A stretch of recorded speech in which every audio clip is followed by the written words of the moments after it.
Greetings. This is Doc Ock at noon and 9, coming to you live from Black Facts Headquarters Central. Another day, another holla. Another day to live in peace and harmony with nature and all our surroundings. And even more so, to learn a little bit more about who we are and where we have come from, so that we can chart a good path forward to the future. Still celebrating Juneteenth month. We're doing it for a whole month. Some people did it for a day. Some people said they wanted to do it from the June 19th to July 4th. Well, we're going to fill in the gap from June 1st to June 30th. We're going to keep right on going like a hurdy-gurdy. So, you know what needs to be done? So, word to the wise should suffice. If you're watching on Facebook, give us a like. If you're watching on YouTube, give us a thumbs up. And most importantly of all, make sure to go ahead and tell all your friends, your neighbors, your relatives, your enemies about Black Facts and what we're doing here, because we're bringing together all the knowledge that's in our headquarters, in the Crosby Archives. We're bringing this knowledge together and spreading it out into the world, sending it out into the world as vibrations over the internet. So you want to be here at noon and 9 to pick up some of these nuggets of wisdom that we've been busy dropping here for over a year. We're coming up on our 600th live stream. We've got about five or six more to do, and we will have hit a real milestone in live stream time, because that's a lot of live streams for just 1 year. Okay. We've been putting forth a massive effort over here. Tonight, we're going to continue the story of Mary Ellen Pleasant. Yes, Mary Ellen Pleasant. But before we do that, let's go ahead and read the proverb for the day. All right, here we go. Got one here for you. Being well dressed does not prevent one from being poor. Being well dressed does not prevent one from being poor. Keep that in mind. It also doesn't make you smart either. And that's a proverb from the Congolese proverb. Now, continuing on, let's go ahead and read some more of our story about Mary Ellen Pleasant, otherwise known as Mammy Pleasant, known as Mammy Pleasant to some, known as Mary Pleasant to us, because we revere her. So we're definitely not interested in trying to smear her. How can you revere if you're trying to smear? Think about that. That's another proverb. We got an extra proverb there for today. All right. Let me just get my glasses on here so I can see what I'm about over here. Now, keep in mind, Mary Ellen Pleasant, her time is all the way back in the 1849, around the time of the California Gold Rush. And the setting is Central California in the Bay Area, San Francisco to be exact. Mary is creating a life for herself there, but she's not only thinking about herself, because she's not a selfish woman. She's a selfless woman.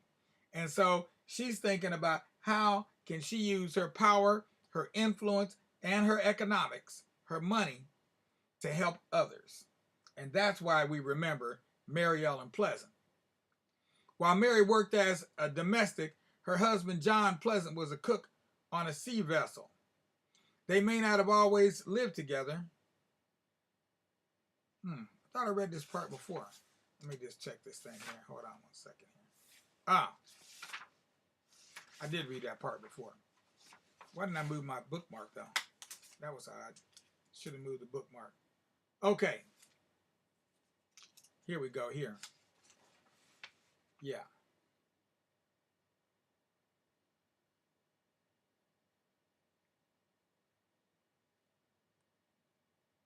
Yeah, here we go here. Okay, I know I read this part last night. All right, so I'm going to pick up here. I'm going to reread just a little portion here. Recover this here. In 1877, so after the time of the gold rush, remember, was 1849. In 1877, Mary Ellen Pleasant built a sprawling 30-room Victorian boarding house that covered 2 city blocks. The lavishly furnished $100,000 mansion on the corner of Octavia and Bush was dubbed the House of Mystery. Rumors as to exactly what went on inside the swank establishment were rampant. Its exclusivity made some raise their eyebrows. The place was often rumored to be a brothel. Indeed, Pleasant was the keeper of many secrets and very well could have provided such a service as a fringe benefit for her patrons. Though there was never any proof of such. Others who wished to discredit Pleasant suggested that she worked voodoo on the men to keep them under her control. The accusations may have stemmed from people's inability to comprehend how a black woman could move so freely within white society. Inside the mansion, on the other hand, Mary Ellen Pleasant was recognized as a shrewd businesswoman. Men were said to seek her out for exchanges of information. Since she knew and safeguarded their secrets, perhaps they in return honored the disguise she found it necessary to wear. One such gentleman whom Mary Ellen came to know well was millionaire Thomas Bell, vice president of the Bank of California. He and Pleasant enjoyed a mutual admiration for each other's business acumen. They sought each other out for financial advice, and by the 1870s they had become business partners, co-mingling their joint ventures. Bell was known as Pleasant's personal friend and business partner. But when he took up residency in the mansion, the nature of their relationship came under suspicion. The rumors subsided when Thomas Bell married one of Mary Ellen's proteges, Teresa, but the suspicion never went away.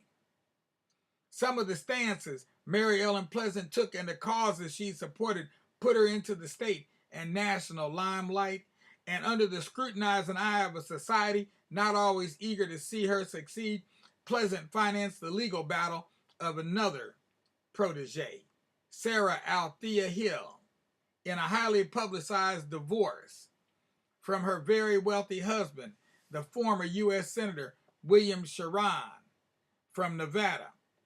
The notorious case lasted 4 years, bringing Mary Ellen repeatedly to the witness stand. The defense lawyers and press had a field day trying to destroy her credibility, attacking her reputation, her business relationships, and her finances. They started rumors that Mary Ellen's mother had been a voodoo queen from Louisiana, a voodoo queen, and that Mary Ellen practiced voodoo herself. She survived the negative publicity of Sherrod versus Hill, but not totally unscathed. The accusations against her character were damaging, and financial support for Sarah Althea Hill cost her $65,000. Mary Ellen Pleasant sought refuge at her spacious ranch, Beltane, in Sonoma Valley, which she purchased in 1891. While it was a great getaway, her troubles continued to follow her. The next year, Thomas Bell died at Pleasant's Victorian mansion house. and his death was ruled suspicious. Bell had fallen over a second-story banister to his death in the middle of the night. Once again, the press tore apart Mary Ellen Pleasant, now 73 years old. It was rumored that she had pushed him over in an attempt to collect $100,000 from him. No evidence was ever presented, however, and when the will was probated, Pleasant wasn't even mentioned.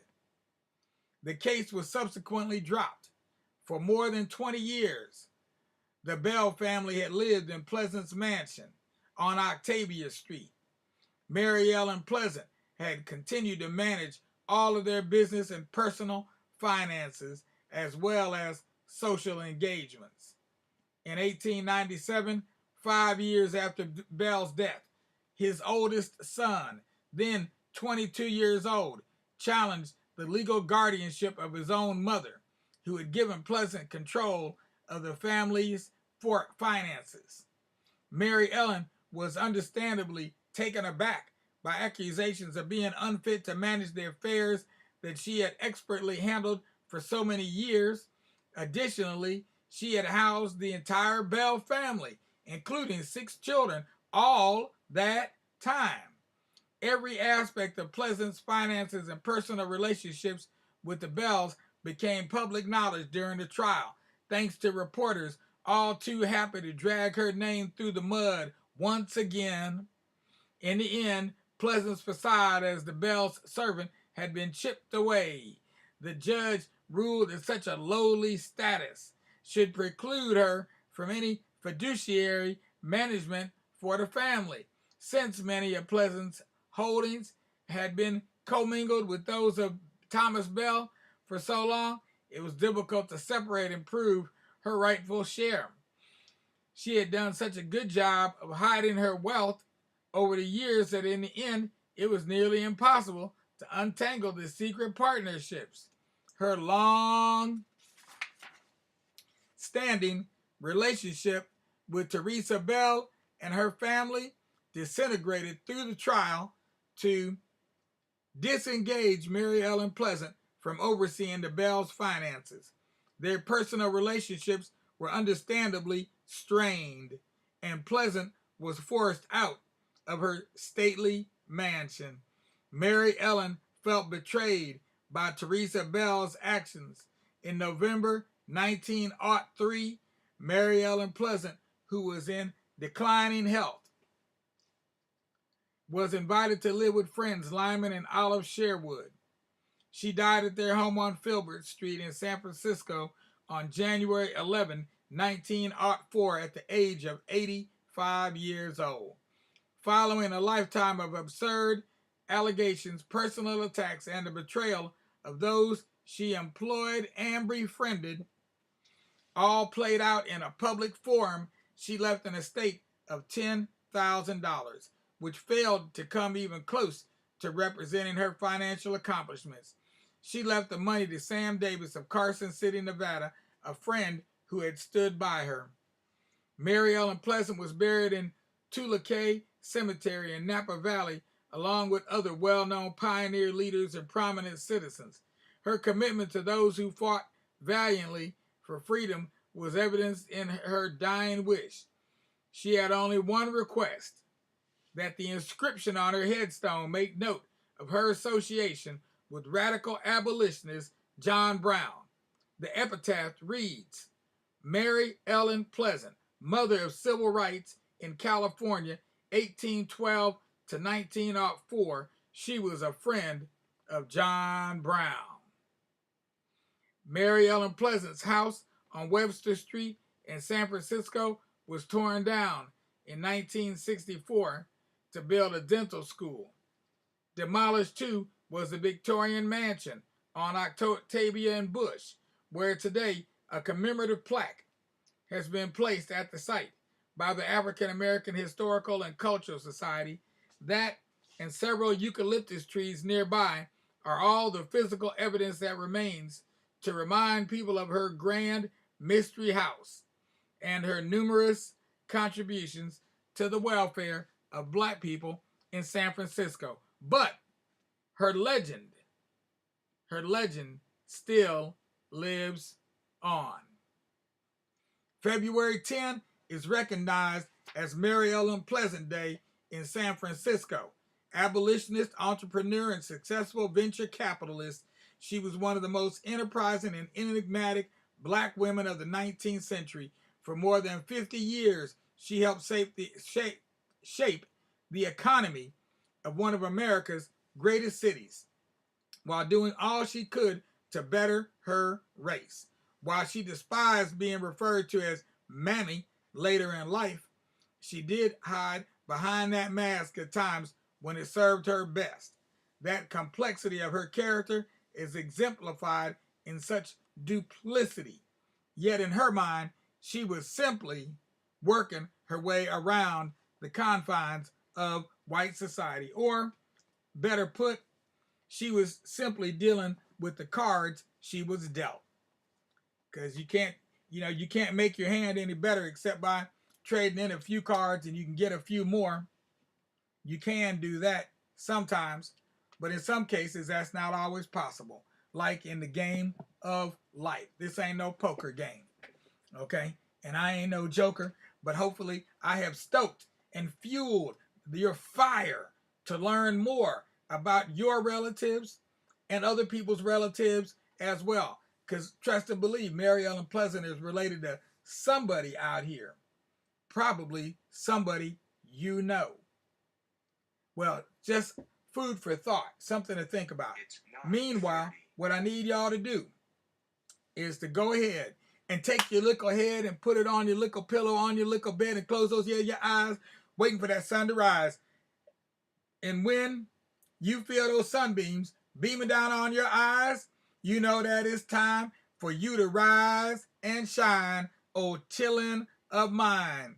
May you sleep well, may you sleep good, and may you walk even better, whether you're in the hood or in the burbs, wherever you may happen to be walking at. Just remember, hold your head up, proud and erect, because you have a wonderful history and a wonderful past. And for all you adults out there, for allowing us to spend some time with your children, we thank you very much.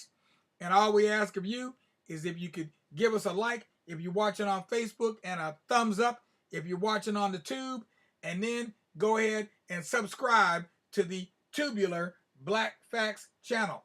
Subscription button is right below. Go ahead and do it, because it won't cost you no dough, but it may help keep you on your toe. Peace out without a doubt.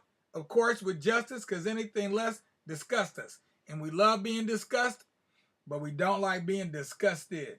Peace out without a doubt, y'all.